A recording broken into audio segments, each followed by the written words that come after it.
In this video, we explore a collection of verified paranormal encounters submitted by users across various Reddit communities.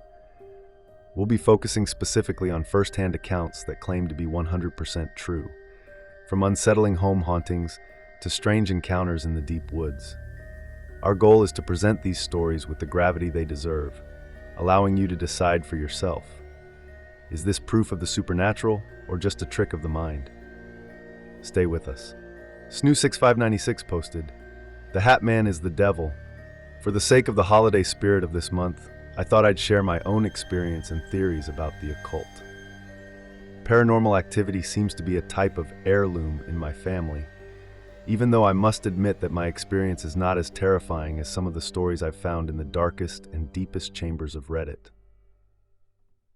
Believe me or not, at least the ones that do and the ones that can relate will appreciate the story. I'll start with my grandfather. In his youth, working as an exporter of some type of moonshine in the coast of Mexico, he would frequent a long road that connected his town in the neck of the woods to a popular tourist attraction some 100 miles away.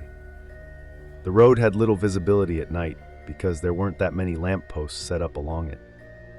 He claimed he has seen the headless man, La Llorona, and frequently. He even claimed he used to see little gnomes. In the dead of night, he'd just hear a vase drop in the living room while he was in his bedroom, shatter then the tremendous jingling of coins being scattered abroad from the impact. Just to find when arriving upon the scene that nothing was broken and everything was in order. The man is in Sheol now, so that's all the information I have about his experiences. My dad went through way worse. His story begins in the urbanizing centers surrounding Mexico's most developed city.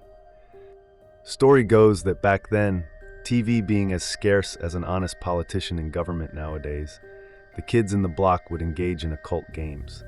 They even had a story that once they were to lift a whole person's body with just their index fingers sustaining it. We're talking about a handful of people. So eventually, on one of these eventful nights, my father, in his vigorous rashness, bad-mouthed the devil, himself, herself, theyself. Something rather hubristic than offensive, really. But that was enough to put a target on his back. That same night, he says, in the middle of it is when he received a most unwelcome visitor. While laying on his bed, he suddenly realized that he couldn't move. He couldn't speak, he couldn't budge, but his eyes were wide open. With great thunders, the window bays were slamming shut and opening with the wind. The house, built by my grandfather from the ground up, didn't have doors but a sheet covering nailed to the wall for privacy. Well, my father says that he had the sudden urge to turn his eyes towards the doorway, to see the sheet covering being lifted as if someone was coming into the room. But there was no one coming in. Then the sheet covering lowered to its original position. As he was laying with sleep paralysis, he suddenly felt a weight on his bedside as if someone was sitting down. Just then, he would begin to discern a shadowy figure form in front of him. It had a hat and red eyes. This figure would just stare directly into my father's eyes for some time. Then after a while, the figure would proceed back out in the same it came in, with the same pace as if it was some sort of procession. Then my father could move again. This happened frequently, a handful of times a week, until he became a grown man with his own kid in the way. And he wouldn't just experience one same event over and over again. It would be a variation of it at numerous different places, as if it would follow him. I've come to see Hat Man, not in the same way as my father did, but once, briefly, and while I was about my day. I've always wondered if this ever meant something.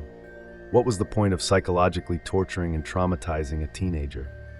Is there any reason to any of this or any purpose? One thing I've come to find out in my own experience is that the original gaslighters, the master craftsmen at creating a house of smoke and mirrors, they've been interacting with mankind since time immemorial.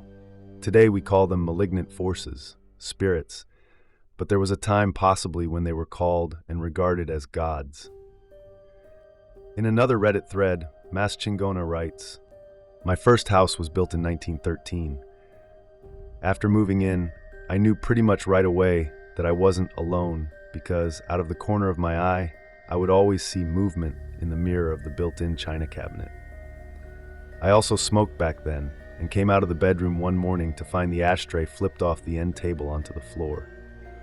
Lots of little things kept happening over the years, but I never felt threatened or scared.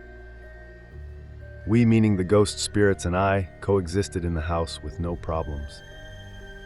My BF moved in, and after a few years, we got married. I'd talk about these things and he'd just look at me, never saying too much about any of it. He traveled quite a bit for work, so I was home alone a lot. One night I was on my computer, listening to music and playing games.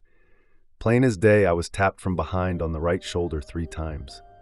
I screamed and jumped up, turned around, and no one was there. Scared the crap out of me. I told my now husband about it, and then he started opening up about the shadows he'd see moving around in my office. He talked about the footsteps he'd hear in the house when he was alone. The tapping on my shoulder happened one other time after that. When we were moving out of the house and it was pretty much empty, I was there alone cleaning, and I heard the footsteps he talked about. Whatever or whoever was there started to feel more menacing towards the end of our time there. I loved the house but was pretty glad when we left. In another haunting experience, a Redditor with the name Kuzi Saido writes, "My brother died when he was 12, accidental drowning. He started haunting the family a few months later. First weird happening that was attributed to him involved a figurine music box. He had picked out the music box for our mom's Mother's Day gift that year. It's a wind-up box with an on-off switch. One evening, everyone is seated at the dining table. We are about halfway through dinner. Music starts playing from the other room. Everyone looks around the table. No one has left since the start of the meal. Dad gets up, we all follow. He stops in front of the china cabinet. The cabinet doors are closed. The music box is behind the glass, rotating around, playing a tune. Dad opens the cabinet door, the music stops. He picks up the figurine and turns it over. The switch is in the off position. He places it back on the shelf, closes the cabinet, and we all follow him back to the dining table to finish our meal in absolute silence. As Dad sits back after dinner with a cup of coffee and a roll-your-own cigarette, he says, "Billy was always a bit of a practical joker, wasn't he? I inherited that music box when my mom passed away a few years ago. It sits quietly on my shelf. You heard the stories, now you have to live with them." The Redditors who wrote these tales genuinely believe they encountered something other, something that doesn't fit the rules of physics. As you switch off your screen tonight and maybe hear a strange sound outside your room, will you feel that knot of dread, that sudden, terrifying suspicion that maybe, just maybe, these stories aren't fiction at all? Let the debate begin in the comments. Real or not real? I'll be reading.